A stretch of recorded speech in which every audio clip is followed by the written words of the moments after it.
கர்த்தர் நல்லவர். கூடி வந்திருக்கிற எல்லா கர்த்தருடைய பிள்ளைகளையும் ஏசப்பாவின் மகிமை உள்ள நாமத்தில் வாழ்த்தி வரவேற்கிறேன். ஆண்டவர் தாமே உங்களை அவரையும் அளவில்லாத நன்மைகளினால நிரப்பி அவர் ஆசீர்வதிப்பார். சிங்க குட்டிகள் தாழ்ச்சி அடைந்து பட்டினியாய் கிடக்கும், கர்த்தரை தேடுகிறவர்களுக்கு ஒரு நன்மையும் குறைபடாது என்று சொல்லப்பட்ட அந்த வார்த்தையை உங்கள் மேல, உங்கள் குடும்பத்தின் மேல, நீங்க செய்கிற கைகளின் பிரயாசத்தின் மேல நான் சொல்லுகிறேன். அப்படியே அது ஆசீர்வதிக்கப்படுவதாக. ஹல்லேலூயா. ஆண்டவருக்கு மகிமை உண்டாகட்டும். இன்றைக்கும் இந்த வேத பாட பகுதியில் கர்த்தர் நம்மோடு கூட பேசுவாராக. தொடர்ந்து 12 வாரங்களாக ஆவியின் கனிகளை குறித்து நாம் தியானித்து கொண்டு வந்தோம். இன்னைக்கு ஒரு நாள் மட்டும் சற்று வேற காரியத்தை நாம் தியானித்து மறுபடியும் ஆவியின் கனியையே நாம் தியானிக்க போகிறோம். ஹல்லேலூயா. ஆண்டவருக்கு மகிமை. திடீரென்று சொல்லி இந்த வார்த்தையை ஆண்டவர் தந்து பேச தூண்டினபடியினால் இன்றைக்கு வித்தியாசமான ஒரு வார்த்தையை நாம் தியானித்து கர்த்தருக்குள் நம்ம வளரும்படி இந்த வார்த்தை நமக்கு உதவி செய்யும். எடுத்துக்கொள்ளலாம். ரோமருக்கு எழுதின நிருபம் 1ஆம் அதிகாரம் 21வது வசனம். அழிவில்லாத தேவனுடைய மகிமையை அழிவுள்ள மனுஷர்கள். ரோமர் 1:21. அவர்கள் தேவனை அறிந்தும் அவரை தேவன் என்று மகிமைப்படுத்தாமலும் ஸ்தோத்திரியாமலும் இருந்து தங்கள் சிந்தைகளினால வீணரானார்கள். உணர்வில்லாத அவர்களுடைய இருதயம் இருளடைந்தது. ஆமென். ஹல்லேலூயா. கர்த்தருடைய நாமத்திற்கு மகிமை உண்டாகட்டும். இன்றைக்கு ஆண்டவருடைய சமூகத்தில் நான் ஜெபிக்கும் போது ஆண்டவர் என்ன பேசினார் என்றால், உணர்வை குறித்து அதிகமாய் அழுத்தி சொல்லி கற்றுக் கொடுக்கும்படி ஆண்டவர் வெளிப்படுத்தினார். அதுவும் குறிப்பா ஒரு விஷயத்தில் உணர்வு உண்டாகட்டும் என்று ஆண்டவர் பேசினார். நீங்க தலைப்பு எழுதினால் உணர்வுள்ள இருதயம் அந்த மாதிரி போட்டுக்கோங்க, அது உங்களுக்கு வசதியாக இருக்கும். அப்போ இந்த வசனத்தில் கடைசி வரை சொல்லுகிறது, உணர்வில்லாத அவர்களுடைய இருதயம் இருளடைந்தது. அப்போ எந்த இருதயத்தில் உணர்வு இல்லையோ அந்த இருதயம் இருளடையும். ஹல்லேலூயா. ஆனால் இன்றைக்கோ உங்களுடைய இருதயத்தை வெளிச்சமாய் கர்த்தர் இந்த வார்த்தை கொண்டு மாற்றுவாராக. எந்த இடத்திலெல்லாம் நாம இன்னும் வளர வேண்டுமோ அந்த இடத்திலெல்லாம் வளர செய்து பிரகாசிக்க பண்ணுவாராக கர்த்தர். எத்தனை பேர் விரும்புறீங்க, நான் கர்த்தருக்குள் வளரணும்? ஹல்லேலூயா. எதற்காக ஆராதனை, எதற்காக தேவ செய்தி, எதற்காக வேத பாடம் எல்லாம் நீங்க கவனித்தால் கர்த்தருக்குள்ளாய் வளருக்கு மட்டுமே ஆண்டவர் இந்த பகுதிகளை நமக்கு தந்திருக்கிறார். ஹல்லேலூயா. ஆமா. அப்போ வார்த்தை கேட்கும்போது வளருக்கு ஏதுவாய் கேளுங்க, இந்த வார்த்தை உங்களை வளர பண்ணும். அப்போ இந்த இடத்துல ஆண்டவர் சொல்லுகிறார், உணர்வில்லாத அவர்களுடைய இருதயம் இருளடைந்தது என்று சொல்லி. அப்போ ஆண்டவர் எந்த மாதிரியான உணர்வை குறித்து பேச சொன்னார் அப்படின்னா, உணர்வில்லாத பாவ மன்னிப்பு, உணர்வில்லாத நன்றி, உணர்வில்லாத துதி, உணர்வில்லாத ஆராதனை. குறிப்பா இந்த 3-4 காரியத்தை குறித்து மட்டும் ஆண்டவர் பேசினார். அப்போ என்ன உணர்வில்லாத பாவ மன்னிப்பு, என்ன உணர்வில்லாத நன்றி, துதி, ஆராதனை, ஒவ்வொன்றா நம்ம கவனிப்போம். உணர்வில்லாத பாவ மன்னிப்பு. நம்ம ஒவ்வொரு நாளும் தேவனுடைய சமூகத்துல ஜெபத்திற்காக முழங்கால் படியிட்ட உடனே சொல்லக்கூடிய வார்த்தை என்னது? ஆண்டவரே, என் குற்றங்கள், பாவங்கள், அறிந்து அறியாமல் செய்த எல்லாவற்றையும் மன்னியும். சொல்றோமா இல்லையா? அது சொல்லாம நம்மளுடைய பிரேயரே ஆரம்பிக்க. கரெக்டு தானா? ஆமா, எல்லாரும் அப்படித்தான். நான் கூட அதான் செய்கிறேன். பாவம் பண்றோமோ இல்லையோ, ஆனா முதல்ல ஆண்டவர்கிட்ட போய் சரண்டர் ஆயிடுறது. ஏன்னா ஆண்டவர் அடிச்சா எதுக்கு தான் அடிப்பார் அப்படின்னா, பாவங்கள், குற்றங்கள், குறைவுகளுக்காக தான் அடி வாங்க வேண்டிய ஒரு சூழ்நிலை வந்தாலும் வரலாம். அதனால முதல்ல நம்ம சரண்டர் ஆயிட்டுனா நம்ம அடிகளுக்கு தப்பலாம் அப்படின்னு சொல்லி முதல்ல சொல்லிடுது, ஆண்டவரே என் குற்றங்கள், குறைவுகள் எல்லாம் மன்னிங்க அப்படின்னு சொல்லி. இப்போ அந்த பகுதியை தான் சின்ன வயசுல இருந்து அல்லது ரட்சிக்கப்பட்ட நாட்கள்ல இருந்து இதை நாம செய்கிறோம். அதை தான் ஆண்டவர் சரிபடுத்த விரும்புகிறார், உங்களையும் என்னையும் சேர்த்து. நீங்க கவனித்தால் உணர்வில்லாத பாவ மன்னிப்பு. நீங்க எப்பெல்லாம் ஆண்டவரே என் குற்றங்களை மன்னிங்க, என்னை பரிசுத்தப்படுத்துங்க நீ கேட்குறீங்களோ, எந்த குற்றம், அதாவது இன்னைக்கு ஜெபிக்கும் போது நேற்றைய தினத்தை நினைவு கூறுங்க. நான் இதையாகிலும் பேசியிருந்தால் பேசியிருக்கிறேனா, எதிலையாகிலும் நான் என்னுடைய மீறுதல் இருக்கா கவனிக்கணும். எதிலையாகிலும் மீறுதல், சும்மா வாயில வந்த மாதிரி வாய்ப்பாடு மாதிரி ஆண்டவரை என் குற்றங்களை மன்னியும், குறைவுகளை மன்னியும், ஆண்டவரை பரிசுத்தப்படுத்தும், தகுதிப்படுத்தும் அப்படியே சொல்லிட்டு அடுத்த பகுதி பெறக்கூடாது. முதல்லையே நேற்றைய தினத்தை நினைவு கூறுங்க. இரவு ஜெபித்தா காலையில இருந்து இரவு வரைக்கும் உங்க வாழ்க்கையை நினைவுல கொண்டு வாருங்க. நான் எந்த இடத்துல மீறி இருப்பேன், எந்த இடத்துல கோவப்பட்டிருப்பேன், எந்த இடத்துல வார்த்தை விட்டிருப்பேன், அதிகமா பேசியிருப்பேன், அதெல்லாம் கவனத்துல கொண்டு வரணும். ஆமா, கவனத்துல வைத்து ஜெபிக்கணும். அதிலெல்லாம் நீங்க கவனித்தால் கண்டிப்பா ஏதோ ஒரு இடத்துல மிஸ்டேக் வந்திருக்கும். அதை சொல்லி ஆண்டவரிடத்துல ஜெபிக்கணும். அல்லேலூயா. ஆண்டவர் சொல்லுகிறார், தன் பாவத்தை மறைக்கிறவன் வாழ்வடைய மாட்டான், அவைகளை அறிக்கை செய்து விட்டு விடுகிறவனோ இரக்கம் பெறுவான். நீதிமொழி 28:13 வாசிக்கிறோம். அப்போ பாவங்களை அறிக்கை செய்யணும், சும்மா அறிக்கை செய்யக்கூடாது. என்ன செய்தோம், என்ன மீறுதல் செய்தோம். ஆராதனைக்கு 10 நிமிஷம் லேட் ஆயிட்டா, வீட்டில் இருந்துட்டே ஆண்டவரே அப்படியே போலான்ட்டு லேட் ஆயிட்டு, அதையும் சொல்லுங்க. ஆமா, தப்பு இல்லை. ஒருவேளை இன்னைக்கு ஜெபிக்க முடியல, வழக்கமா நான் 2 மணி நேரம் ஜெபிப்பேன், ஜெபிக்க முடியல, கொஞ்சம் சோம்பேறித்தனம், நல்லா தூங்கிட்டேன், ஆண்டவரை துதிக்கல, சபைக்காய் ஜெபிக்கல, தரிசனத்திற்காக ஜெபிக்கல, அதை கொண்டு வாருங்க. நிறைய பேருக்கு ஜெபிக்காதது பாவமாவே இல்லை, வேதம் வாசிக்காதது பாவமாவே இல்லை. வேதத்தை மறந்தால் நான் உன் பிள்ளையை மறப்பேன். அது நமக்கு பெருசா தெரியாது. எத்தனை பேர் இன்னைக்கு வேதத்தை வாசித்தீர்கள்? அல்லேலூயா. எத்தனை பேர்னு கேட்குறேன். சரி, எல்லாம் வாசித்தீங்க. சரி, ஒரு சிலர் இருக்கிறீங்க, ஆண்டவர் எவ்வளோ கோபப்படுவாரானால் இந்த வார்த்தையை சொல்லுவார், நீ என் வேதத்தை மறந்தால் நான் உன் பிள்ளையை மறப்பேன். அப்போ வேதத்தை வாசிக்காதது, மறக்கிறது, வாசிக்காம சரி நாளைக்கு பார்க்கலாம் இதில் என்ன அப்படிங்கிற மாதிரி எல்லாம் இருக்கிறது தேவனுக்கு பிரியமில்லாத ஒரு காரியம். கண்டிப்பா ஜெபம் ஆண்டவரோடு பேசுகிறது, வேத வாசிப்பு தேவன் நம்மோடு பேசுகிறது. இதிலெல்லாம் நாம இடம் கொடுக்கணும். நிறைய பேர் அதை செய்யறதில்லை. நான் சொல்லுகிறேன், ஒரு நாள் நான் வேதத்தை வாசிக்கல அப்படின்னா ஆண்டவர்கிட்ட ஜெபிக்கும் போது அதையும் நினைவுல கொண்டு வாருங்க. ஆண்டவரே, நான் நேற்றைக்கு உங்க வேதத்தை மறந்துட்டேன், வேதத்தை வாசிக்க மறந்துட்டேன், வேலை அவசரம், யாகப்பட்ட வேலை, வீட்டுல யாகப்பட்ட வேலை, எல்லா துணியும் அழுக்கா கிடந்தா துவைக்க லேட் ஆயிற்று, எதையாகிலும் ஒன்று சொல்லுங்க. சில நேரத்தில் என்ன அப்படின்னா, எதுவுமே பாவத்தை குறைகளை ஆண்டவருக்கு முன்பதாக வைக்கிறது கிடையாது. மொட்டை ஆண்டவரே நான் செய்த எல்லா குற்றங்களையும் மன்னிங்க அப்படின்னு சொல்லிட்டு மறுபடியும் ஒன்னிலிருந்தே மறுநாள் ஆரம்பிக்கிறது. அதே குறை, அதே குற்றம். ஆமா, ஒன்னிலிருந்தே. அது என்ன பழக்கம்? அது ஆண்டவர் ஞாபகப்படுத்த, சுட்டி காட்ட விரும்புகிறார். நேயருடைய வாழ்க்கையில இருக்கிறதா. யார் யாருக்காக ஆண்டவர் பேசுறாருன்னு தெரியல. ஆனா நிறைய பேர் இப்படி இருக்கிறோம். ஆண்டவரே என் குற்றங்களை மன்னிங்க அப்படி சொல்லும்போது உணர்வை கொண்டு வாருங்க. உணர்ந்து சொல்லணும், சும்மா சொல்லக்கூடாது. சும்மா சொன்னா அங்கீகரிக்கப்படாது, அந்த பாவங்களும் மன்னிக்கப்படாது.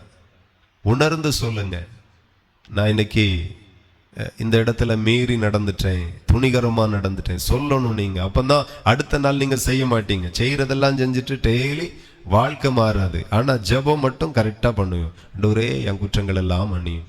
அப்படி கிடையாது. வாழ்க்கையை ஒவ்வொரு நாளும் திருத்தி, அதுலயும் ஒரு மிஸ்டேக் வந்துட்டுனா மறுபடியும் ஆண்டவர்கிட்ட போய் ஆண்டவரை என் பாவங்களை மன்னிங்க அப்படி சொன்னா ஆண்டவருக்கு சந்தோஷமா இருக்கும். பரவாயில்ல, நேற்று உள்ள வாழ்க்கைக்கு ஒரு 10 மார்க் கொடுக்கலாம், இன்னைக்கு உள்ள வாழ்க்கைக்கு கூட 10 மார்க் கொடுக்கலாம். என் பிள்ளை குறைவுகளில் இருந்து கொஞ்சம் கொஞ்சமா விடுதலை ஆயிட்டே வராங்க. வேதத்தை வாசிக்கிறாங்க, செய்தியை கேட்கிறாங்க, கொஞ்சம் கொஞ்சமா வாழ்க்கையில மாற்றங்கள் வருது. பரலோகம் சந்தோஷப்படும். ஒரு பாவி மனம் திரும்பினால் பரலோகத்துல மிகுந்த சந்தோஷம். ஹல்லேலூயா. ஆமா, ரொம்ப சந்தோஷப்படுவார் ஆண்டவர். கெட்ட குமாரன் திரும்பி வரும்போது தகப்பனுக்கு ஒரே சந்தோஷம். அவன் எப்படி வாரான்? ஆஸ்தியை அழிச்சிட்டு வாரான், பாவமான வாழ்க்கை, தகப்பனுடைய பேரை கெடுத்துட்டு வாரான். ஆனா இவ்வளவுதான் கெடுத்தாலும் திரும்பிட்டான் பாருங்க, தகப்பனுக்கு ஒரே சந்தோஷம். அல்லேலூயா. இந்த சந்தோஷம் உங்கள் மூலமாய் வரணும் தேவனுக்கு. இந்த சந்தோஷம் என் மூலமாய் தேவனுக்கு வரணும். ஆமா, இதே கெட்ட குமாரன் இருக்கிற இடத்துல இருந்திருப்பான்னா தகப்பனுக்கு சந்தோஷம் வராது. நாம என்ன செய்யறோம் அப்படின்னா, இருக்கிற இடத்துல இருந்துட்டு மன்னிப்பு மாத்திரம் டெய்லி வந்து கேட்கிறோம். ஆண்டவரே, தெரியாம செஞ்ச பாவங்கள், அறிந்தும் அறியாமலும் செய்த பாவங்கள் என்ன மன்னிங்க, ரத்தத்தினால கழுவுங்க. எந்த பாவத்தை சொன்னீங்க, எந்த பாவத்தில் உணர்வடைஞ்சீங்க, எந்த பாவம் மைண்டில் இருக்கிறது, அதெல்லாம் ஒன்றுமே இருக்காது. சும்மா மொட்டையா ஆண்டவர் என்ன நினச்சிட்டு இருக்கீங்க நீங்கள் எல்லாரும்? அல்லேலூயா. அவருக்கு ஒன்றும் தெரியாது அப்படின்னு நினைக்கிறோமா? அவர் சர்வ வல்லமை உள்ள தேவன், ஆராய்ந்து அறிகிற தேவன். ஆமா, தலைமுறை, அதாவது ஆபிரகாமுக்கு நம்ம ஞாத்து பேசினதை இன்னைக்கு மறந்துடும். அதுலேயும் பார்த்தீங்கன்னா குடிகாரர்கள் ஸ்பெஷல். குடிகாரம் பேச்சு விடிஞ்சா போச்சு அப்படிம்பாங்க. ஆமாம், இன்னைக்கு பேசுனது நாளைக்கு மறந்துடும். ஆனால் ஆண்டவர் பாருங்க, ஆபிரகாமுக்கு சொன்ன வாக்கு தத்தத்தை 430 வருஷம் இருதயத்தில் வைத்து அந்த நாட்கள் முடியும் போது கரெக்டா ஆபிரகாமுடைய சந்ததியை கர்த்தர் விடுவிக்கிறார். அவர் மறக்கிறவரே அல்ல, மறக்கிறவரே அல்ல. அவருடைய இருதயத்தில் இருக்கிறது அந்த காரியம் எல்லாம், நினைவில் இருக்கிறது அவருடைய காரியம் எல்லாம். ஆகையினால நீங்க காலையில செய்ததை அவர் மறக்கல, மதியானம் பேசினதை மறக்கல, உங்க தவறுகளை அவர் மறக்கல, நினைவில் வச்சுட்டு இருக்கிறார். அதுக்கெல்லாம் ஒரு இரக்கம் எப்போ கிடைக்கும் அப்படின்னா, எப்போ நீங்க வாய்களை திறந்து ஆண்டவரே என் பாவத்தை மன்னிங்க, இந்த மாதிரி நான் செஞ்சிருக்க கூடாதுதான், ஆமா மற்றவங்களை இன்சல்ட் படுத்திட்டேன், தப்பா பேசிட்டேன், கெட்ட வார்த்தை வந்துடுச்சு, இவ்வளவு நான் கோவப்பட்டிருக்க கூடாதுதான், மனைவிட்ட, கணவன்கிட்ட, பிள்ளைகள்கிட்ட, ஏதோ ஒரு இடத்துல நான் கோவப்பட்டிருக்க கூடாது, பட்டுட்டேன், தயவாய் மன்னிங்க. ஆமா, என்னால் கரெக்டாக காணிக்க கொடுக்க முடியல, எந்த விஷயத்தில் தவறிட்டேன், எதையாகிலும் ஒரு என்ன குற்றம்னு சொல்லணும்ல. சும்மா டெய்லி தெய்வ சமூகத்தில் போக வேண்டியது. ஆமாம், எங்கள் தாத்தா காலத்தில் இருந்தே நாங்கள் இப்படி தான் பாஸ்டர். ஆமாம், எங்கள் தாத்தாவும் சொல்லுவார், ஆண்டவரே என் குற்றங்கள் குறைவுகள் எல்லாம் மன்னியும் அப்படிம்பாரு. இப்போ பேத்தி ஆரம்பிச்சிருக்கா, அப்படிதானே? ஆமாம், அது ரெகுலர் வரும், அப்படியே கண்டினியூவாக வரும். இனி உங்கள் பிள்ளைகளும் அதையே தான் செய்வாங்க. ஆண்டவர் என்ன நினச்சிட்டு இருக்கோம்? 1000 தலைமுறைக்கும் இறங்குகிற தெய்வம். எந்த தலைமுறைக்கு எந்த சந்ததிகளுக்கு இறங்கணும் அப்படிங்கிறத நன்றாய் அவருக்கு தெரியும். காசா மொட்டையடிக்கப்படும் என்னைக்கோ சொன்னார், இன்னைக்கு அந்த வார்த்தையை துளி அளவும் அவர் மறக்கல, இன்றைக்கும் நினைவில் வைத்திருக்கிறார். ஆமா, அப்ப எப்படி நேரத்துக்கு நம்ம செஞ்சதை மறப்பாரு, போன வருஷம் செஞ்சதை மறப்பாரு, நாம செஞ்சுட்டு மறந்துடுறது.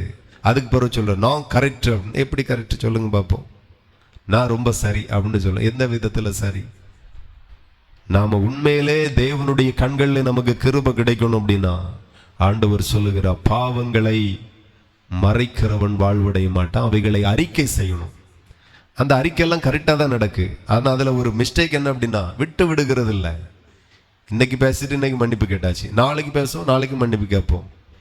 இதுல தேவன், இந்த ஜெபத்துல தேவன் பிரியமா இருக்க மாட்டார். வேதத்தை கேளாதனுடைய ஜெபம் அருவருப்பு. அது யாரு செய்தாலும் அது ஆண்டவருக்கு அருவருப்பு தான். வேதத்தை கேட்காம என்ன இங்க வந்து ஜெபம் உனக்கு வேண்டிய கிடக்குது 1 மணி நேரம், அப்படியே ஆண்டவர் காதை அடைச்சிட்டு அமைதியா இருப்பார்.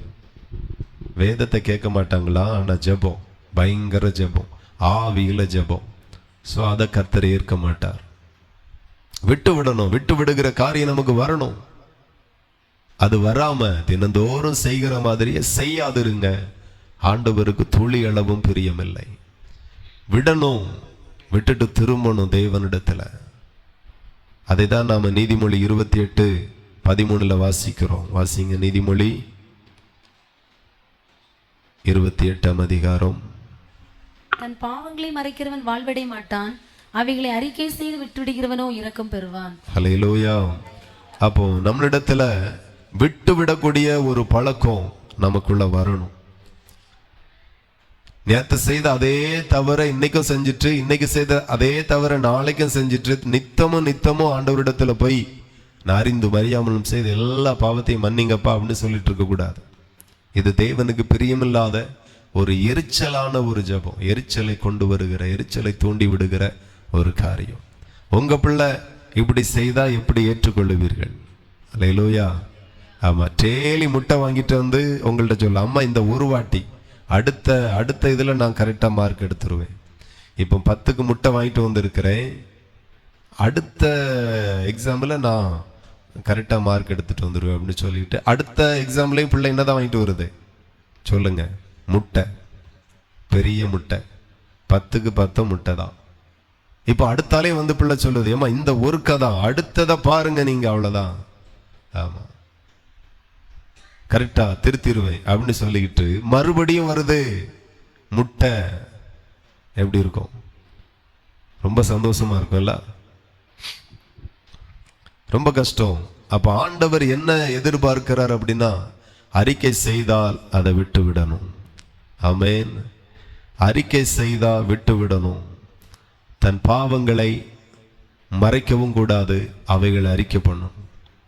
அறிக்கை பண்ண பண்ண பண்ண ஆண்டவரே எனக்கு விட முடியலை, விடணும், ஆண்டவருக்கு பிரியமாய் நான் வாழணும்.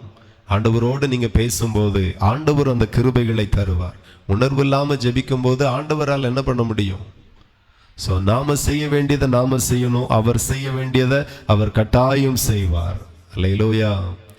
எத்தனை பேர் விசுவாசிக்கிறீங்க? அவர் எனக்கு நிச்சயமாய் செய்வார். அமைதியாகவே இருக்க மாட்டார். ஆகையினால ஒவ்வொரு நாளும் ஜெபிக்க முன்பதாக யோசித்து பாருங்க. ஆண்டவரிடத்துல பாவம் மன்னிப்பை கேட்க முன்பதாக ஒவ்வொரு நாளும் வாழ்ந்த வாழ்க்கையை யோசித்து பார்க்கணும். ஆண்டவருடைய வேத வசனத்தின்படி தான் நான் வாழ்ந்தேனா? எங்கேயாகிலும் மிஸ்டேக் ஆயிடுச்சுன்னா தேவ சமூகத்துல போய் சொல்லணும் ஆண்டவரிடத்துல, ஆண்டவரே இந்த ஒரு விஷயம் மன்னிங்க, மதியினமா அந்த ஆள் அப்படி நடத்திட்டேன், மதியினமா செஞ்சிட்டேன், மதியினமா அவமானப்படுத்திட்டேன், துக்கப்படுத்திட்டேன், காயப்படுத்திட்டேன், எனிவே எது ஒன்றும் எந்த மாதிரி நீங்க நடந்து கொண்டீங்களோ அதெல்லாம் தெளிவா ஆண்டவரிடத்துல ஒப்புவிச்சிடணும். இந்த ஒரு விஷயம் மட்டும் என்ன மன்னிங்க, நெக்ஸ்ட் டைம் வந்து இந்த மாதிரியே வராது அப்படின்னு ஆண்டவரிடத்துல சொல்லி பாவ மன்னிப்பை கேட்டா நிச்சயம் பரலோகம் இறங்கும். அல்லேலூயா. ஆமா, அதை தான் ஆண்டவர் எதிர்பார்க்கிறார். அப்ப அதை தான் ஆண்டவர் இந்த இடத்திலையும் எழுதியிருக்கிறார். தன் பாவத்தை மறைக்கிறவன் வாழ்வடைய மாட்டான், அவைகளை அறிக்கை செய்து விட்டு விடுகிறவன் தான் இரக்கம் பெற முடியும். அப்ப என்னைக்கு நாம விடுகிறோமோ, விட்டுட்டு அதற்கு திரும்பாது இருக்கிறோமோ, அன்னைக்கு கர்த்தருடைய இரக்கம் உங்களுக்கு கிடைக்கும். அல்லேலூயா. ஆமா, தேவனுக்கு மகிமை உண்டாகட்டும். இப்போ பார்த்தீங்கன்னா லூக்கா 15:18 வாசிப்போம். லூக்கா 15:18. நான் எழுந்து என் தகப்பனிடத்திற்கு போய், நான் எழுந்து தன் தகப்பனிடத்துல போவேன். ஹல்லேலூயா. ஆமா, எழுந்து போகணும். கெட்டகுமாரன் சொல்லுகிறான், நான் தகப்பனிடத்துல இருந்தெல்லாம் என் பங்கு என் சொத்து எல்லாம் பிரிச்சு வாங்கிட்டு வந்து தப்பு தப்பா வாழ்ந்துட்டேன். இப்போ உணர்வடைகிறான், எல்லாம் செலவழிஞ்சு போச்சு. இப்ப யாருக்காக செலவழிச்சனோ அவங்க எனக்கு ஆதரவா இல்லை, அவங்க எனக்கு உதவி செய்யல, என்ன காப்பாத்திக்கே எனக்கு வழி வாய்ப்புகள் இல்லை, நல்ல வேலை கிடைக்கல. இப்போ வேலை கிடைச்சிருக்கு. என்ன வேலை? பன்றிகளை மேய்க்கிற வேலை. அல்லேலூயா. ஆமா, கெட்டகுமாரனுக்கு பண்ணி மேய்க்கிற வேலை கிடைச்சிருக்கு. இப்போ பிரச்சனை என்ன அப்படின்னா, வேலை பிரச்சனை இல்லை. அந்த காலத்துல ஏதோ ஒரு மிருகங்களை மேய்த்தார்கள், ஆடு மாடு. அப்போ இவனுக்கு பன்றி மேய்க்கிற வேலை கிடைச்சிருக்கு, ஆனால் சாப்பாடு கிடைக்கல. அல்லேலூயா. நம்முடைய தேவன் அப்பத்தையும் தண்ணீரையும் ஆசீர்வதித்து தருகிறவர். ஆமா, அந்த ஆசீர்வாதத்தை சுகர் தடுக்க முடியாது, பிரஷர் தடுக்க முடியாது, எதுவும் தடுக்க முடியாது. கர்த்தர் உங்களுக்கு ஆசீர்வதித்து கொடுப்பார். நீங்கள் புசித்து குடித்து சுகமாய் வாழ கர்த்தர் கிருபை தருவார். கர்த்தருடைய நாமத்திற்கு மகிமை உண்டாகட்டும். ஆனா இவனுக்கு பாருங்க, சாப்பாடே கிடைக்கல, வேலை செய்யறான். அதிகமான வேலைகளை, இந்த மாதிரியான வேலையை வேதத்துல நிறைய பேர் செய்யல. ஆடு மேய்த்தார்கள், மாடு மேய்த்தார்கள் இருது. ஆனா பன்றி மேய்க்கிற வேலை ரொம்ப குறைவுதான். அதுதான் இவனுக்கு கிடைச்சி. அப்படியே கிடைச்சாலும் சரி, அந்த மாதிரியான கஷ்டமான வேலையை செய்தாலும் சாப்பாடு கிடைக்கல. சரி, பண்ணிக்கு போடக்கூடிய தவிடாது கிடைக்கும் அப்படின்னு பார்த்தா அதுவும் கிடைக்கல. பண்ணிக்கே பத்தாது போல. இப்ப அதெல்லாம் பார்க்கிறான். பார்த்து நான் எழுந்து என் தகப்பனிடத்துல போவேன். அல்லேலூயா. ஆமா, எழும்பு சீயோனே எழும்பு என்று சொல்லி கர்த்தர் பேசுகிறார். நீங்களும் நானும் எழும்புகிறதை பரலோகம் விரும்புகிறது. அல்லேலூயா. அதே பாவம், அதே குறைவு, அதே குற்றம், அதே மீறுதல், அதே துணிகரத்திற்குள்ளாய் இருக்கிறதை தேவன் விரும்பவில்லை. எழும்பிட்டீங்கன்னா பரலோகமே உங்களுக்காக சந்தோஷம் கொண்டாடும். அல்லேலூயா. நான் என்னைக்கு திரும்புவேன், என்னைக்கு எழும்புவேன் என்கிறதான் பரலோகம் பார்த்துட்டு இருக்கு.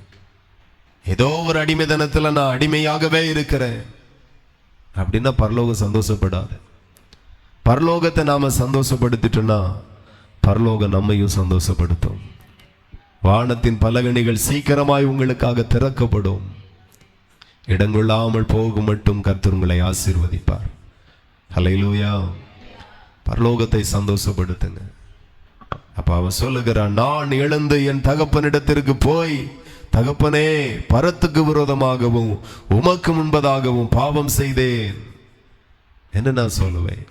உண்மையான மனம் திரும்புதல், போலியான மனம் திரும்புதலை ஆண்டவர் வெறுக்கிறார். உண்மையான மனம் திரும்புதலை பரலோகம் கொண்டாடுகிறது. இன்னைக்கு நாம ஜபத்துல சொல்லக்கிட ஒவ்வொரு வார்த்தையும் எதை குறிக்கிறது என்றா அது உண்மையான மனம் திரும்புதல் இல்ல, அது போலியான மனம் திரும்புதல். பேரளவில் நீங்க ஜபிக்கிறீர்கள், அதெல்லாம் அன்னைக்கு மாற்றணும்.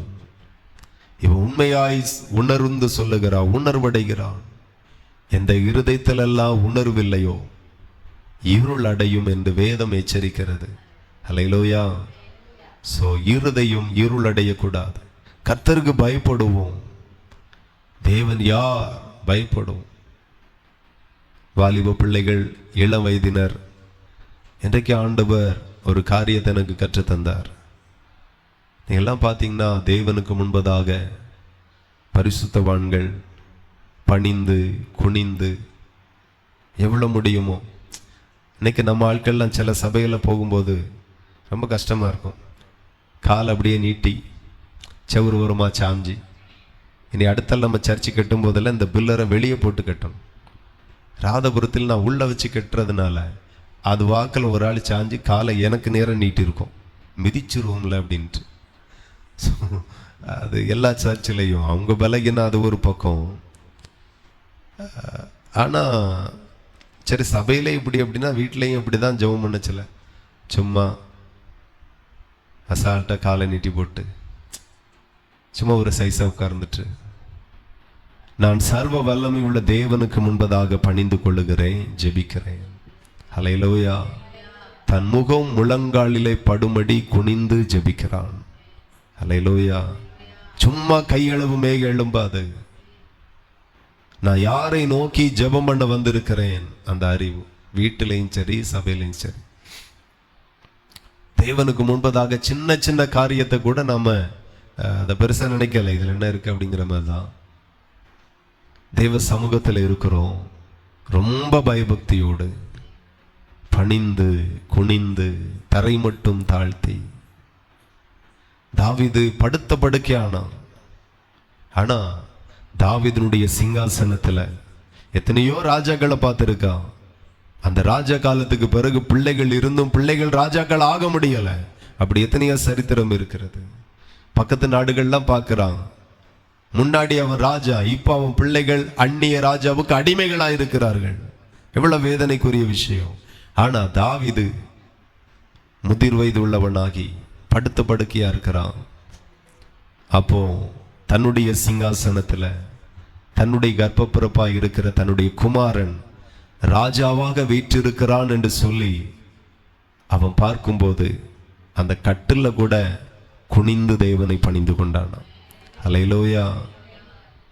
முடியல தானே, வயசாச்சு, வயசு காலத்தில் இப்படிதான் இருக்க முடியும். ஆனாலும் எவ்வளவு முடியுமோ தேவனுக்காக, தேவனுக்கு முன் அவர் மகா பெரியவர். சின்ன சின்ன காரியத்தை கூட நோட் பண்ணி வைப்பார். இப்போ நான் என்னுடைய தனி ஜபங்கள் எல்லாம் பார்த்தீங்கன்னா பாதி நேரம் தான், மீதி நேரம் எல்லாம் சம்பளம் கொட்டி எதையோ வசதி போல இருக்கிறது. நான் எவ்வளோ முடியுமோ தாழ்த்தி பணிந்து, ரொம்ப சின்ன பிள்ளைகள் உங்களுக்கெல்லாம் நல்லா முடியும். எங்க தாத்தா விக்கிரகத்துக்கு முன்பதாக பணிந்து குனிந்தது இன்னைக்கும் எனக்கு ஞாபகம் இருக்கிறது. ஆமா, அழுக்கான தரதா மண் தரதா அப்படியே சாஷ்டாங்கமா விழுந்து பணிந்து கொள்ளுவார். அந்த பணிவு இன்றைக்கும் நம்ம பிள்ளைகளிடத்துல பார்க்க முடியல, கர்த்தருடைய பிள்ளைகளிடத்துல பார்க்க முடியல.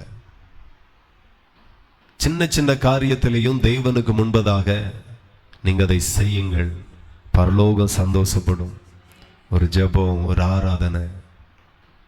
நிறைய நேரங்கள்ல நிறைய சபைகள்ல பார்க்குறோம், செய்தி நேரத்தில் அப்படியே தூங்கிடுவாங்க. செய்தி நேரத்தில் தூக்கம், பாடல் நேரத்தில் கருத்தாகவே இல்லை.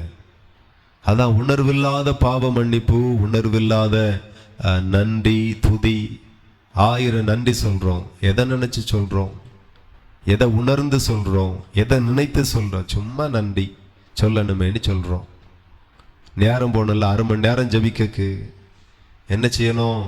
பாவ மன்னிப்பு 10 நிமிஷம். ஆண்டவரே மன்னியும் மன்னியும் மன்னியும். விடுற மாதிரி இல்லை. பாவத்தை பிடிச்சு நல்லா கட்டி பிடிச்சு வச்சிட்டு மன்னியும் மன்னியும் மன்னியும். அதுக்கு பிறகு ஒரு துதி ஸ்தோத்திரம், அது ஒரு 10 நிமிஷம். பாடல் ஒரு 10 நிமிஷம். எப்படா 1/2 மணி நேரம் ஆச்சு அப்படிங்கிற மாதிரியே ஜெபத்தை ஓட்டாமல் உணர்ந்து, உணர்வில்லாத பாவம் மன்னிப்பு வேண்டாம்.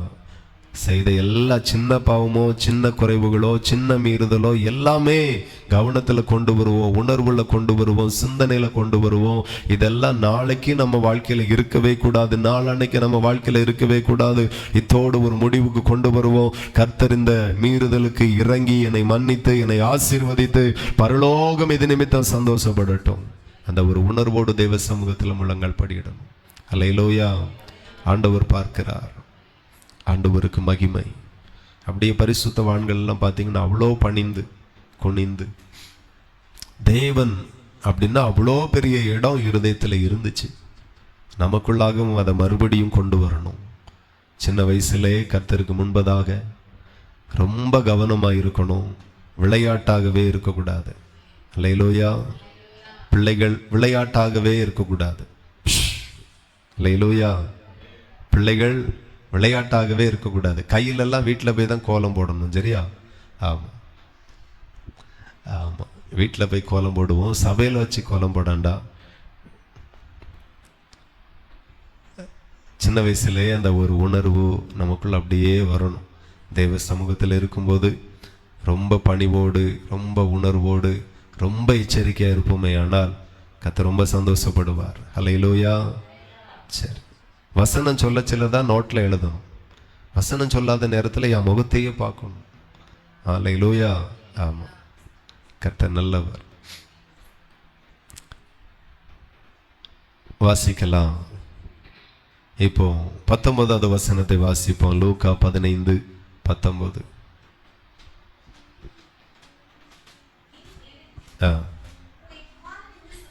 இனிமேல் உம்முடைய குமாரன் என்று சொல்லப்படுவதற்கு நான் பாத்திரன் அல்ல.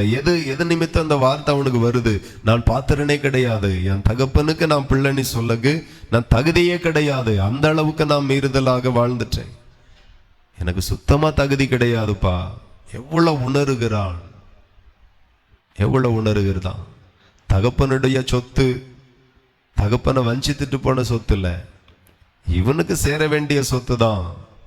எதுவும் செய்யலாம். ஆனாலும் அவன் உணர்கிறான், நான் இப்படி பாவம் பண்ணியிருக்க கூடாது, தகப்பனை விட்டு பிரிஞ்சு போயிருக்க கூடாது. அல்லேலூயா. ஒரு ஆராதனை மிஸ் பண்ணா நமக்கு பெருசா யோசனை வர்றதில்லை. ஒரு நாள் ஜெபிக்காட்டா நமக்கு பெருசா அது ஒரு ஃபீல் வர்றதில்லை. இதில் என்ன, டெய்லி 2 நேரம் ஜெபம் பண்ணுவேன், ஒரு நாள் ஜெபம் பண்ணாட்டா இதில் என்ன இருக்கு அப்படிங்கிற மாதிரி சர்வசாதாரணமாகவே எடுத்துருதோம். ஆனா அவனுக்கு ஒரு உணர்வு வருது, உணர்கிறான். அதான் அவன் சொல்லுகிறான், இனிமேல் உம்முடைய குமாரன் என்று சொல்லப்படுவதற்கு நான் பாத்திரன் அல்ல, உம்முடைய கூலிக்காரரில் ஒருவனாக என்னை வைத்துக் கொள்ளும் என்பேன். அல்லேலூயா.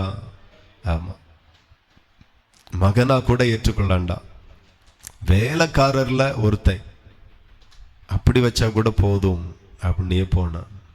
ஆனா மனம் திரும்பி போன குமாரனை தகப்பன் வேலைக்காரனா வைக்கல, மறுபடியும் குமாரன் என்கிற ஸ்தானத்தில் வைத்தான். உங்களுடைய தேவன் அவ்வளோ ஐஸ்வர்ய சம்பன்னர். ஆமா, பாவம் நம்முடைய வாழ்க்கையில வருகிறது இயல்பு தான், வந்துடும், தெரியாம செய்திருவோம். ஆனா மனம் திரும்பணும்ல, அதை தான் தேவன் எதிர்பார்க்கிறார். அதே செய்த பாவத்தை திரும்ப திரும்ப செய்கிறோம். அப்படி வாழ்க்கையில வரவே கூடாது. ஆண்டவர் ரொம்ப சங்கடப்படுத்திடும். இன்னைக்கு பேச்சில மாற்றங்கள் வரட்டும், அணுகுமுறைகள்ல மாற்றங்கள் வரட்டும், அன்புல மாற்றங்கள் வரட்டும். நேற்று வரைக்கும் நான் இந்த அளவுக்கு இறங்கி பேச மாட்டேன், ஸோ இன்று முதல் அப்படி அல்ல, என் இருதயத்தை மாற்றுறேன், ஆண்டவருக்காக மாற்றங்கள் வரட்டும். தினந்தோறும் நம்மளை மாற்றணும். இன்னைக்கு கோபம் வந்தது, கொஞ்சம் பொறாமை வந்துட்டு, கொஞ்சம் எரிச்சல் வந்துட்டு, கொஞ்சம் சத்தத்தை உயர்த்தி பேசிட்டேன், இனி வரக்கூடாது. ஸோ மாற்றங்கள். தேவன் உங்களை கூலி ஆளாக வைக்க விரும்பல, அடிமையாய் வைக்க விரும்பல, அவருடைய பிள்ளையாய் வைக்க விரும்புகிறார். நீங்க அவருடைய பிள்ளைகள். அவன் அப்படி உணர்ந்து போகிறான். எழுந்து புறப்பட்டான். ஹல்லேலூயா. ஆமா, நீங்க எழுந்தணும்.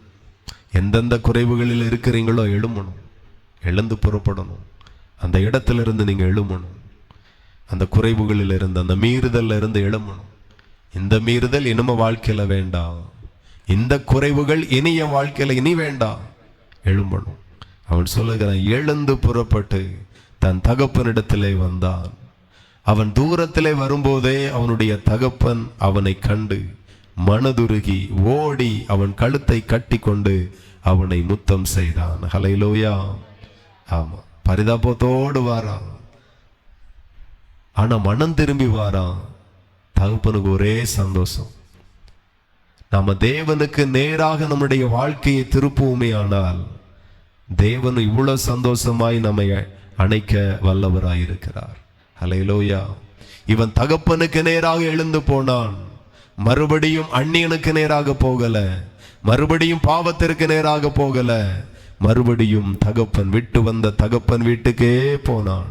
ஹல்லேலூயா. இன்னைக்கு நிறைய பேர் தகப்பன் வீட்டையே மறந்துட்டாங்க, தகப்பனை மறந்துட்டாங்க, தகப்பனுடைய அன்பை மறந்துட்டாங்க, தூரமா போயிட்டாங்க. இனி ஜெபம் வேண்டாம், இனி ஆராதனை வேண்டாம், இனி சபை வேண்டாம், எல்லாத்தையும் பார்த்தாச்சு, எல்லாம் இப்படிதான் இருக்கும். உலகத்தை பார்த்தால் உலகம் அப்படிதான் சொல்லும். தேவன் இன்றைக்கும் ஜீவிக்கிறார், அவர் உயிரோடு இருக்கிறார். உலகத்தில் மாற்றங்கள் வந்து வந்து போகும். மாறாதவர் இயேசு ஒருவர் மட்டும்தான். இவன் அவரிடத்துல ஓடி வந்தான். தூரத்துல பார்த்த தகப்பன் அவனிடத்துல ஓடி அவன் கழுத்தை கட்டி அவனை அணைத்து முத்தம் செய்தான். குமாரன் தகப்பனை நோக்கி, தகப்பனே, பரத்துக்கு விரோதமாக உமக்கு முன்பதாகவும் பாவம் செய்தேன், இனிமேல் உம்முடைய குமாரன் என்று சொல்லப்படுவதற்கு நான் பாத்திரனே அல்ல என்று சொல்லி அறிக்கையிட்டான். ஹல்லேலூயா. இந்த அறிக்கையெல்லாம் ஜெபத்துல வரணும். ஆண்டவரே, நான் உங்க ஊழியக்காரனை சொல்லக்கே நான் தகுதி கிடையாது, அந்த மாதிரி நான் மீறி நடந்துட்டேன், பெருமையா நடந்துட்டேன். வசனம் சொல்லுகிறது, பெருமை உள்ளவர்களுக்கு தேவன் எதிர்த்து நிற்கிறார். மனுஷன் நமக்கு எதிர்த்தாலே கஷ்டமாயிரும், ஆனா ஒரு மனுஷனாகிய நமக்கு தேவன் எதிர்த்து நிற்பார், ஆனால் எவ்வளவு கஷ்டமாயிரும் பாருங்க. அப்ப தேவன் அவ்வளோ அன்பானவர், ஆனா ஒரு பெருமை நிமித்தமாக அணைக்கிற தேவன் அடிக்கிறவராக எதிர்க்கிறவராக மாறுகிறார். உங்களுடைய ஒரு குணம் அவருடைய குணத்தையே மாற்றுகிறது. மனதுருக்கமுடைய தெய்வம், ஆனா நாம பெருமையில இருக்கும்போது அவருடைய மனதுருக்கத்தை ஒரு நாளும் காண முடியாமல் அவர் உங்களை எதிர்க்கிறவராக, உங்கள் தொழிலை எதிர்க்கிறவராக, உங்க குடும்பத்தை எதிர்க்கிறவராக, எதிர்காலத்தை எதிர்க்கிறவராக அவர் மாறி நிற்கும் போது நாம ஏமாத்துறோம். சோ பெருமை வேண்டாம். ஆண்டவருக்கு முன்பதாக தாழ்மை, ரொம்ப தாழ்மை. யார் பேசினாலும் தாழ்மை ஆயிருங்க. அதான் சில கடைகள்ல எழுதி ஒட்டியிருப்பாங்க, நீங்க வாசித்தீங்களன்னு தெரியாது. விட்டு கொடுக்கிறவர்கள் கெட்டு போவதில்லை, கெட்டு போகிறவர்கள் விட்டு கொடுக்கிறதில்லை. ஆமா, பொன்மொழி. நான் சொல்லுகிறேன், பெருமை வேண்டாம், எந்த இடத்திலையும் பெருமை வேண்டாம். நான் யார் என்கிறதையே மறந்துடுவோம், யார் என்கிறதையே மறந்துடுவோம். எப்படி வாழ்ந்தோம் மறந்துடுவோம். தேவனுக்கு என்ன பிடிக்கும் என்ன பிடிக்காது எப்போதும் இருதயத்தில் இருப்பதாக. தேவனுக்கு பெருமை பிடிக்காது, விட்டுருவோம். எந்த பெருமையும் நமக்கு வேண்டாம். சில ஆட்களுக்கு படித்த பெருமை இருக்கும், சில ஆளுக்கு படிக்காத பெருமை இருக்கும். பார்த்துருக்கீங்களா? ஆமா, நான் படிச்சிருக்கேன் அப்படின்னு சில ஆளுக்கு பெருமை இருக்கும். சில ஆட்கள் படிக்கல, அந்த படிக்கல அப்படின்னு சொல்லி பெருமையை பேசுவாங்க. நான் ஸ்கூலுக்கே போகல ஆனாலும் பாஸ்டர் ஆயிட்டேன், நான் காலேஜே படிக்கல ஆனாலும் பாஸ்டர் ஆயிட்டேன், இவ்வளோ பெரிய சபைக்கு பாஸ்டர் ஆயிட்டேன். படிக்காத பெருமை. படித்தவனை உயர்த்துகிறதும் படிக்காதவனை உயர்த்துகிறதும் தேவனுடைய வேலை, நம்ம வேலை இல்லை. நம்மளால ஒண்ணும் பண்ண முடியாது. பாரப்படுகிறதுனாலேயோ பிரயாசப்படுகிறதுனாலே ஒரு முழத்தை கூட்ட முடியாது. கூட்டுகிறதும் குறைக்கிறதும் தேவனுடைய வேலை. படித்த பெருமையும் வேண்டாம், படிக்காத பெருமையும் வேண்டாம். கர்த்தரே ஞானத்தை தருகிறவர், அறிவை தருகிறவர்.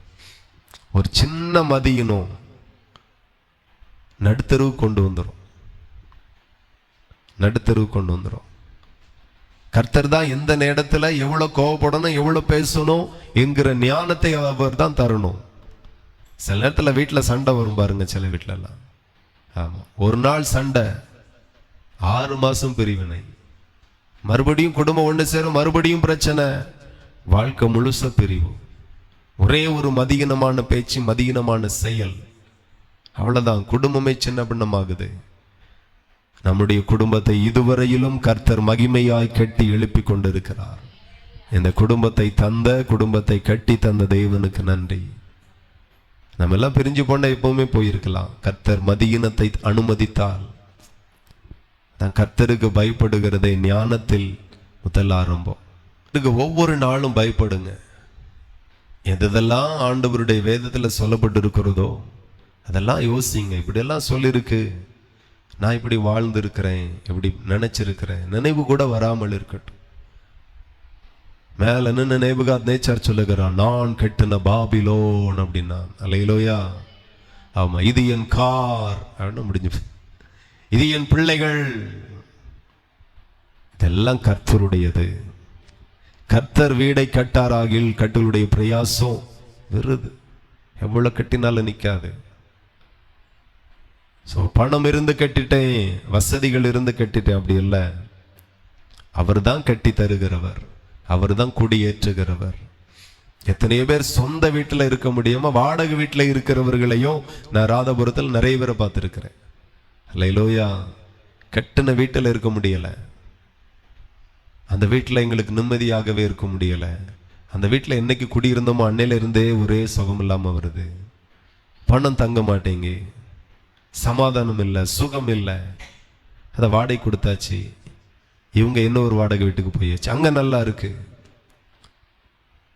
வீடை கட்டுகிறவர் அவரே, கட்டின வீட்டுல குடியிருக்க வைக்கிறவரும் அவர்தான்.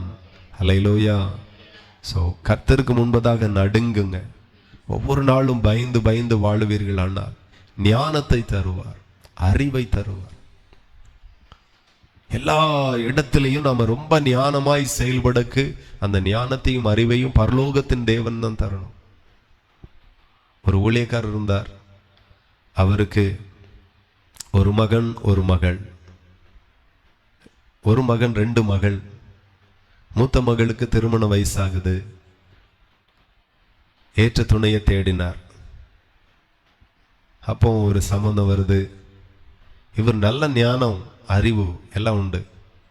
ஆனா சில மிஸ்டேக் அவரை குறித்து எனக்கு நல்லா தெரியும், என் மனைவிக்கும் தெரியும், மற்றவர்களுக்கும் தெரியும்.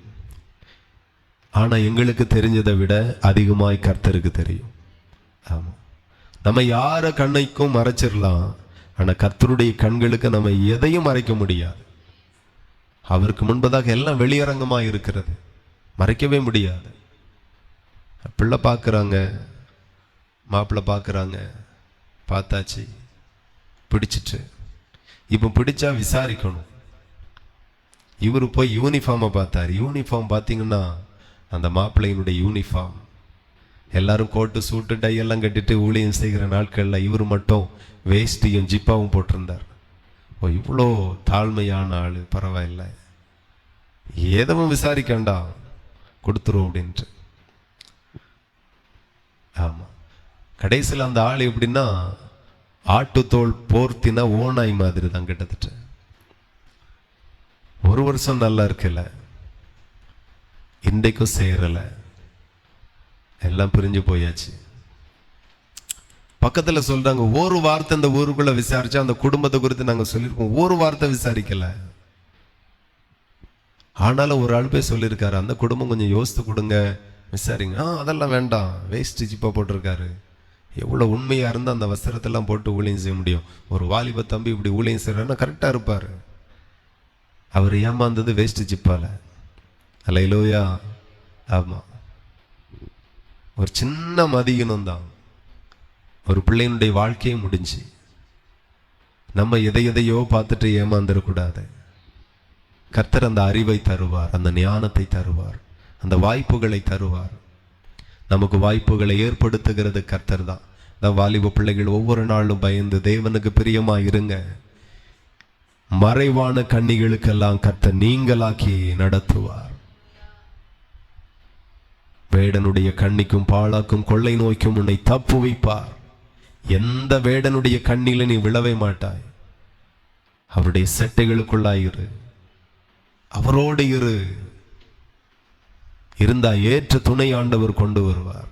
அல்லேலூயா. ஆமா, ஏற்ற துணை ஆண்டவர் தருவார். தகப்பன் மதியில்லாமல் பார்க்கலாம், தாய் மதியினமாய் பார்க்கலாம், மதியினமான ஒரு குடும்பத்தை செலக்ட் பண்ணலாம். ஆனால் ஆண்டவர் அதை தடுத்து போடுவார். என் பிள்ளை எனக்கு பிரியமா எனக்கு பயந்து நடந்தால் அவளுக்கு ஏற்றதை கொடுக்க அவர் நீதி உள்ளவராய் மாறுவார். ஆமா, துமுறு பிடிச்சி அடங்காப்பிடாரியா ஆண்டவரை மதிக்காம வேதத்தை மதிக்காம ஓ இஷ்டத்துக்கு சுத்துனா, ஆமா, தகப்பை தாய், ஆமா, மாமா மாமி சித்தப்பா சித்தி பாஸ்டர் கூட உள்ள இருக்கட்டும், எத்தனை பேர் உனக்கு வாழ்க்கையை நல்லா அமைச்சு கொடுக்கணுமே பிரயாசப்பட்டாலும் ஒன்றும் வாய்க்காது. வாய்க்க பண்ணுகிறவர் கர்த்தர் ஒருவர் மட்டும்தான். நல்லதை தருவார். அல்லேலூயா. நன்மையானதை தருவார். ஆண்டவருக்கு மகிமை. யோசேப்பு ஒரே நாள் ரிலீஸ் ஆகிறார், ஒரே நாள் தேசத்துல உயர்த்துறார், ஒரே நாள் ஆமா சம்பந்தம் பார்க்கறாங்க, திருமணம் பண்ணி வைக்கிறாங்க. ஆனா லைஃப் கடைசி வரைக்கும் நல்லதா இருக்கிறது. அவன் சார்பா யாராகிலும் விசாரிச்சாங்களா? அந்த பொண்ணு எப்படி, ஆசனாத் எப்படி, ஆசனாத்தினுடைய பேக்ரவுண்ட் எப்படி, யாரும் விசாரிக்கல. கூப்பிட்டா உன் பிள்ளை இவனு கட்டி கொடு அப்படின்னு நான் கட்டி கொடுத்தாச்சு, முடிஞ்சு போச்சு. அது பார்க்க கிளி மாதிரி இருக்கு, உள்ள குரங்கு மாதிரி இருக்கா? யாராவது போய் பார்த்தாங்களா? எந்த தீர்க்கதரிசியாகலும் சொன்னானா? ஒன்றும் கிடையாது. அவனுடைய வாலிப நாட்களில் அவன் நீதியாய் தேவனுக்கு பயந்து தேவனுக்கு பிரியமாய் இருந்தான். ஏற்ற துணையை கத்தர் கொடுத்தார். அந்நிய தேசத்துல இருந்தான், புறஜாதி நடுவில் வாசமாய் இருந்தான். ஆனா ஏற்றதாய் கத்தர் கொடுத்தார். இதெல்லாம் வாழ்க்கை. சில மாப்பிள்ளை எல்லாம் கிட்டத்தட்ட 10 பொண்ணு பார்த்தாச்சு, ஒன்றும் முடியல. சில பிள்ளைக்கு 10 சம்பந்தம் பார்த்தாச்சு, ஒன்றும் செட் ஆகல. அவர் அமைக்கணும். வாலிப பிள்ளைகள் எப்போதுமே ரொம்ப பயத்தோடு இருங்க. எல்லாவற்றிலையும் ஒவ்வொரு ஸ்டெப்லையும் கர்த்தருடைய அளவில்லாத கிருபை நமக்கு தேவை. உணர்வில்லாம இருந்தா இருதயம் இருளடையுமா? உணர்வில்லாத அவர்களுடைய இருதயம் இருளடைந்தது. இருதயம் இருளடைந்தால் வாழ்க்கை இருளடையும். வாழ்க்கை பிரகாசிக்கும். நீதிமான் 7 தரம் விழுந்தாலும் எழுந்திருப்பான். நீ நீதிமானாய் வாழு. எத்தனை பேர் தள்ளினாலும் கர்த்தர் உன்னை தூக்கி எடுத்து நிலை நிறுத்துவார். சொந்தங்கள் தள்ளினார்கள், உடன்பரப்புகள் குழியில போட்டார்கள், மறுபடியும் உடன்பரப்புகள் அடிமையாய் வித்தார்கள்.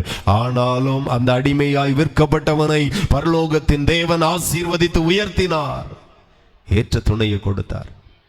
நான் சொல்லுங்க, கர்த்தர் தருவார். தேவ பயம் இருதயத்தில் இருக்கணும். நல்ல ஞானம் வேலை செய்யும், அறிவு வேலை செய்யும். இன்னைக்கு நிறைய சயின்டிஸ்ட் கண்டுபிடிச்ச நிறைய பேர் நீங்க பார்த்தீங்கன்னா நல்லா ஜபிக்கிறவர்கள், தேவனுக்கு பிரியமாய் நடந்தவர்கள். அறிவை ஆண்டவர் கொடுத்தார், ஞானத்தை கர்த்தர் கொடுத்தார். உங்களுக்கு ஞானத்தை ஆண்டவர் தருவார். வாழ்க்கை உங்க இஷ்டத்திற்கு அல்ல, வாழ்வது அவருடைய இஷ்டத்திற்காக இருக்கட்டும். அவர் என்ன சொல்லுகிறார்? வேதத்தை வாசிக்கும் போது உணர்வில்லாமல் வாசிக்காதுங்க, உணர்ந்து வாசிங்க. 2 அதிகாரத்தை வாசித்த எப்பாடா அப்படியெல்லாம் இல்லை. 2 அதிகாரத்துல என்ன கற்றுவீங்க, எதை எடுத்தீங்க, எடுத்துக்கணும். அது ரொம்ப முக்கியம். செய்தி வேலை 1 மணி நேரம் கேட்கிறோம், என்ன புரிஞ்சீங்க, என்ன தீர்மானம் எடுக்கிறீங்க இந்த செய்தியில, அது ரொம்ப முக்கியம். இன்னைக்கு சொல்லுங்க, நான் தேவனுக்கு பயப்படுவேன், தெய்வ வார்த்தைக்கு வசனத்திற்கு பயப்படுவேன். என் வாழ்க்கையில ரொம்ப முக்கியத்துவம் கொடுக்கிறது கர்த்தருடைய வார்த்தைக்கு முக்கியத்துவம் கொடுப்பேன். எத்தனை பேரால முடியும்? முக்கியத்துவம். உணர்வு இல்லாம இருக்க மாட்டேன். நிறைய பேருக்கு உணர்வு வேலை செய்ய மாட்டேன். வாகனம் எல்லாம் பெரிய பெரிய விபத்து நடக்கிறது.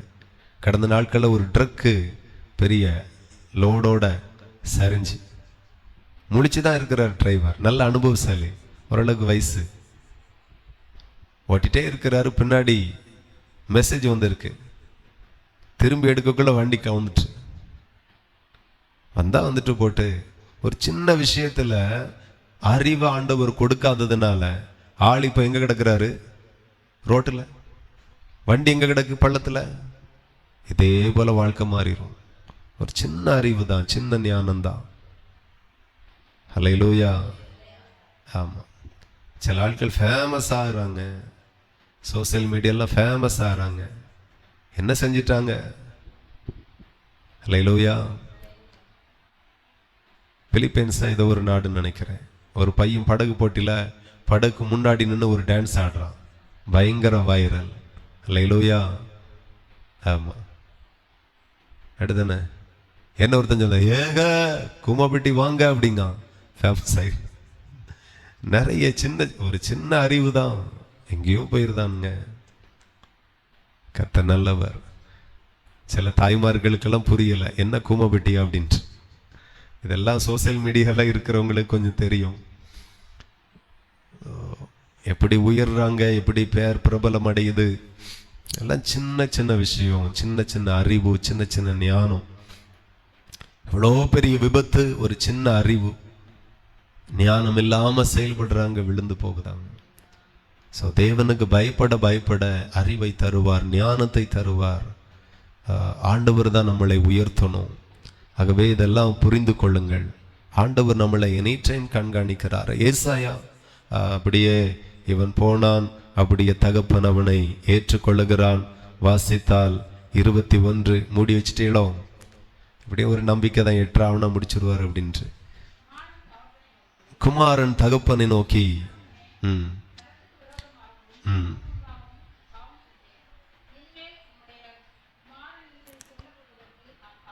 நான் பாத்திரன் அல்ல என்று சொன்னான். ஹல்லேலூயா. ஆனால் தகப்பன் தன் ஊழியக்காரரை நோக்கி, நீங்கள் உயர்ந்த வஸ்திரத்தை கொண்டு வந்து இவனுக்கு உடுத்தி இவன் கைக்கு மோதிரத்தையும் கால்களுக்கு பாதர இறைச்சைகளையும் போடுங்கள். ஹல்லேலூயா.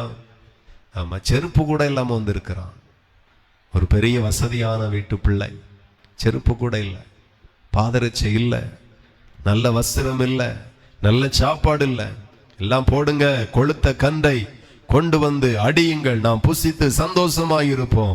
என் குமாரனாகிய இவன் மரித்தான், திரும்பவும் உயிர்த்தான், காணாமல் போனான், திரும்பவும் காணப்பட்டான் என்றான். அப்படியே அவர்கள் சந்தோஷப்பட தொடங்கினார்கள். ஹல்லேலூயா. யார் சந்தோஷப்பட தொடங்கினார்கள்?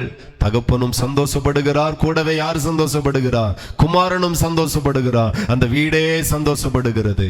ஒரு பாவி மனம் திரும்பினால் பரலோகத்துல சந்தோஷம், அந்த பாவிக்கும் சந்தோஷம். ஆகவே உணர்வு இருக்கட்டும் இருதயத்தில். ஏசாயா 29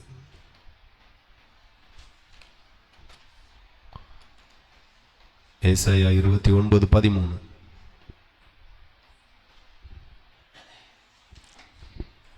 இந்த ஜனங்கள் தங்கள் வாயினால் என்னிடத்தில் சேர்ந்து தங்கள் உதடுகளினால் என கனம் பண்ணுகிறார்கள், அவர்கள் இருதயமோ தூரமாய் விலகி இருக்கிறது. போதும். ஹல்லேலூயா. ஆண்டவர் எவ்வளோ கவனிக்கிறார் பாருங்க, எவ்வளோ கவனிக்கிறார். ஜனங்கள் வாராங்க, வாயை திறக்கிறாங்க, சத்தமா துதிக்கிறாங்க, நல்லவர் வல்லவர் பெரியவர் சொல்றாங்க. ஆண்டவர் வரும்போது கவனிக்கிறார், துதிகளை செலுத்தும் போது கவனிக்கிறார். கூடவே இவங்க வாய் துதிக்குது, இருதயம் என்ன செஞ்சிட்டு இருக்கு நீ அதை கவனிக்கிறார்.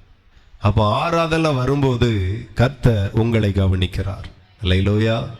ஆமா, ஆராதனைக்கு வரும்போது கர்த்தர் உங்களை கவனிக்கிறார். கையில கோலம் போட்டதை கவனிக்கிறார்.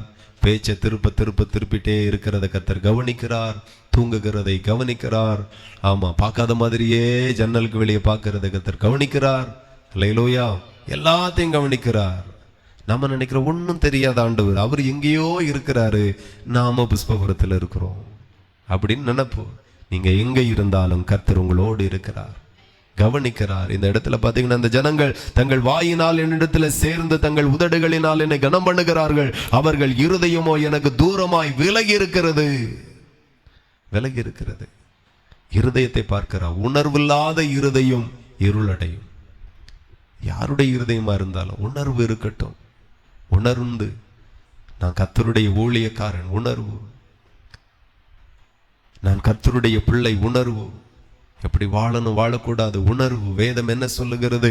உணர்வு. உணர்வே இல்லாம வாழ்ந்துட்டா வாழ்க்கை இருளாகும்.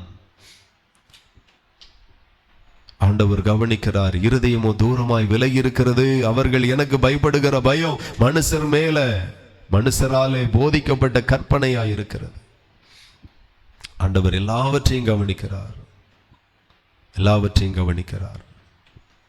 ஆகவே புரிந்து கொள்ளுங்கள். இதையே பைபிள் ஸ்டடி அடுத்த நான் 2 வாரத்துக்கு ஓட்டலாம். ஆனா புரிஞ்சிருப்பீங்கன்னு நினைக்கிறேன். சேம் இதே தான். உணர்வில்லாத பாவ மன்னிப்பை குறித்து இவ்வளவு நேரம் பேசினார். அதே போல உணர்வில்லாத நன்றி சொல்லுகிறது. நன்றி சொல்லும் போதும் கவனிங்க, எதற்காக நன்றி சொல்லுகிறேன். 5 நிமிஷம் 10 நிமிஷம் நன்றி சொல்லுகிற பகுதி எதையாகல சொல்லி விடுவோம், அப்படிலாம் கிடையாது. ஆண்டவரே, நல்ல வஸ்திரத்தை தந்தீர், நன்றி. சமாதானத்தை தந்தீர், நன்றி. உணர்ந்து சொல்லுங்க. பரலோகத்தின் தேவன் சந்தோஷப்படுவார். அவர் சந்தோஷப்படுகிறதுனால இன்றைக்கு இருந்த சந்தோஷத்தை காட்டிலும் நாளைக்கு உங்க குடும்பத்துல அதிக சந்தோஷம் இருக்கும். இன்றைக்கு இருந்த ஆசீர்வாதத்தை காட்டிலும் நாளைக்கு இன்னும் அதிகமா ஆசீர்வாதம் இருக்கும். ஒவ்வொன்னையும் கற்பனை பண்ணி ஆண்டவரை பார்த்து சொல்லணும். ஆண்டவரே, ஆமா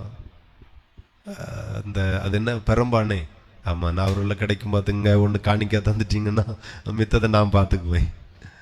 ஆமா, என்ன சொன்னேன்?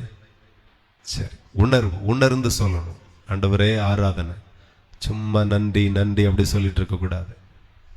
வஸ்திரத்தை தந்தார், சுகத்தை தந்தார். காசாவில் எத்தனை பேருக்கு சாப்பாடு இல்லை, தண்ணீர் இல்லை. குளிக்கும் போது ஒரு நன்றி சொல்லுங்க. தண்ணியை தந்த தேவனுக்கு நன்றி. ஹல்லேலூயா. ஆமா, தண்ணியை தந்த தேவனுக்கு நன்றி. இன்னைக்கு பக்கத்துல அப்பாவும் எம்எல்ஏ திசைவுள்ள போறாரு, எல்லாம் மறிச்சிட்டாங்க. தண்ணி, எங்க ஊர்ல தண்ணி இல்லை அப்படின்னு சொல்லி. பக்கத்துல இருக்கிற கூடங்குளத்துல தண்ணீர் இல்லை, ஆனா புஷ்பபுரத்துல செழிப்பா இருக்கு. என்ன உங்களுக்கு என்ன ஸ்பெஷலா? நீங்க எல்லாம் கொம்பு வச்சவங்களா? அப்படிலாம் கிடையாது. கர்த்தர் உங்களுக்கு இறங்கி இருக்கிறார். அவர் தாம் அபிஷேகம் பண்ணினவளுடைய கொம்பை உயர பண்ணுகிறார். ஸோ இதெல்லாம் ஆண்டவர் நமக்கு தந்திருக்கிறார். கிருபை, இரக்கம், இதெல்லாம் நினைச்சு நன்றி சொல்லணும். அந்த தோட்டத்திற்காக, இந்த இடத்திற்காக, தண்ணீருக்காக, பாதுகாப்புக்காக. எத்தனை இடத்துல பாதுகாப்பு எல்லாம் இல்லை, ஆனால் கர்த்தர் உங்கள் மேல கிருபையா இருந்து சுற்றிலும் வேலி அடித்திருக்கிறார். ஒரு துன்மார்க்கனும் வர முடியல. கர்த்தர் காக்கிறார். கர்த்தர் பட்டணத்தை காவாராகில் காவலாளிகளின் பிரயாசம் விருது. கர்த்தர் காக்கிறார். அதெல்லாம் நினைச்சு ஒவ்வொரு நாளும் ஆராதிங்க, நன்றி சொல்லுங்க. ஆமேன். கர்த்தர் உங்களை ஆசீர்வதிப்பார். அப்படியே ஜெபம் பண்ணி நாம நிறைவு செய்வோம். கர்த்தருடைய நாமத்திற்கு மகிமை உண்டாகட்டும். உணர்வில்லாத பாவ மன்னிப்பு இனி சொல்லாதுங்க, உணர்ந்து சொல்லுங்க. ஹல்லேலூயா, ஹல்லேலூயா. உணர்வில்லாத ஆராதனை வேண்டாம். உணர்வில்லாம நன்றி சொல்லாதுங்க, உணர்வில்லாம துதிக்காதுங்க, உணர்ந்து துதியுங்க. இந்த நல்ல குடும்பத்திற்காக நன்றி சொல்லுங்க. ஆமே, நல்ல கணவனுக்காக நன்றி என்று சொல்லுங்க, மனைவிக்காக நன்றி சொல்லுங்க. ஆண்டவரே ஸ்தோத்திரம், ஸ்தோத்திரம். நல்ல பிள்ளைகளை தந்தா நன்றி சொல்லுங்க. க்ளோரி, ஹல்லேலூயா. ஆண்டவரே பிள்ளைகளுக்காக நன்றி, ஸ்தோத்திரம், ஸ்தோத்திரம். உடன்பிறப்புகளுக்காக நன்றி. நல்ல சபையை தந்தார், நன்றி. க்ளோரி, ஹல்லேலூயா. அப்பா உமக்கு ஸ்தோத்திரம். நல்ல வேதத்தை வாசிக்கிற கிருபையை தந்தார், நன்றி. நல்ல ஜெபிக்கிற கிருபைகளை தந்தார், நன்றி. ஹல்லேலூயா. பாதுகாத்தார், நன்றி. எல்லாம் உணர்ந்து ஆண்டவருக்கு நன்றி சொல்லுங்க. எதை செய்தாலும் உணர்வில்லாமல் செய்யாதிருங்க, உணர்வோடு செய்யுங்க. பரலோகத்தின் தேவன் உங்களை அளவில்லாமல் ஆசீர்வதிப்பார். க்ளோரி, ஹல்லேலூயா. அன்புள்ள தகப்பனே, எங்கள் பரலோக பிதாவே, எங்களோடு பேசினீங்க, நன்றி. சபையாரோடு ஆன்லைன்ல பார்க்கிற இந்த செய்தியை கேட்கிற ஒவ்வொரு பேருக்காக நன்றி சொல்லுகிறோம். நன்றி நன்றி நன்றி. ஆசீர்வதிங்க இந்த வார்த்தை அவர்களோடு ஆமென் பேசுகிறதற்காக நன்றி. இந்த வார்த்தையை கேட்டு மனம் திரும்பட்டும். கேட்கிற ஒவ்வொரு பேருக்குள்ளாய் மனம் திரும்புதல் வரட்டும். உணர்வில்லாத அவர்களுடைய இருதயம் இருளடைந்ததே. ஆமென். அப்படி ஒருவருடைய வாழ்க்கையை மாறிடவே கூடாதப்பா. நல்ல உணர்வை தந்து ஆசீர்வதிங்க. எங்களை தாழ்த்துகிறோம், வழி நடத்துங்க. இயேசுவின் நாமத்தில் ஜெபிக்கிறோம். ஜெபங்களும் நல்ல பிதாவே. என் ஆத்துமாவே கர்த்தரை ஸ்தோத்திரி, என் முழு உள்ளமே பரிசுத்த நாமத்தை ஸ்தோத்திரி. என் ஆத்துமாவே கர்த்தரை ஸ்தோத்திரி, கர்த்தர் செய்த சகல உபகாரங்களை மறவாதே. ஆமென் ஆமென். ஹல்லேலூயா. கர்த்தர் உங்களை ஆசீர்வதிப்பார்.